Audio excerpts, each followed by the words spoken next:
araka nitantsika amin'ny sary io zay olo antsoina hoe liky herindrainy tsy mahalatsa. Io olo io zany dia havanagna zany amin'ny resaka ny fisolikina sy ny fisandohana ho mpiasa panjakana. Ka efa nisy fotoagna zegny olo io nisy samborinay tamin'ny fahatelo amby roapolo avril teo zany zay natolotra ny fitsarana misy tamin'izay fotoagna zay.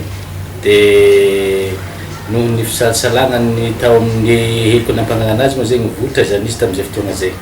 Ka zao koa zany izy votra tao tamin'le 23 io ny 25 de efa nanao asa fisolokina zay zegny izy sy ny fisandohana ho mpiasam-panjakana.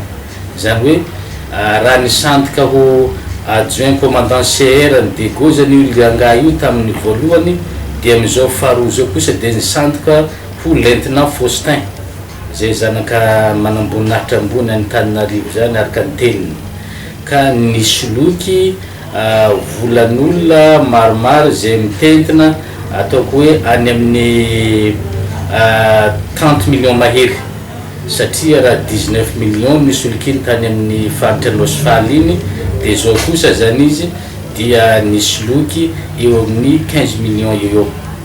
Ka andalana moa zany ny fanaovana famotorana anazy ary ho atolotra koa zany ny lehibe ny fampanoavana aorin'izay famototona zay natao aminy zay. Ny dingana manaraka moa zany niteneniko teo hoe dia ny fanorana azy ny manampahefana tompona andraikitra, zany hoe ny fanaovana ny le de ferment zany araka ny le fanambarako teo zay mety inoko maromaro fa amin'ny maha récidiviste la matière anazy angamba mety tsy ialamena ntsony zany angamba izy raha ny fieritretany eo azy atao amin'ny famotom-pitorana. Fagnentanana moa zany de mamerigny fisaorana ho antsika vahoaka ny mponina eto Nosbe noho ny fandraisana antsika ndraikitry feno manoloana ny fagnenjehana regny olon-dratsy regny.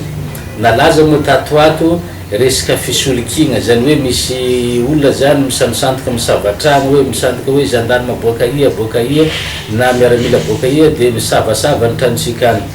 Ka zao moa zany nodiventina zany ndrano natsakaina hazontsika zany le olona.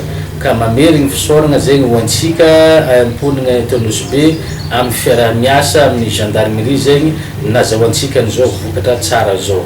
Ary mbola magnetaka koa zany zahay ny antsontsika ny 119 indrindra moa zay ny agnambarantsika ny vaovao tsy tapaka raha ohatra ka misy ny trangan-javatra miseho amintsika tsirairay ihany mba ahafahantsika misoroka ara-potoana an'ireny olon-dratsy regny mba handro fahalemana tanteraka zany ny mponina eto Nosbe.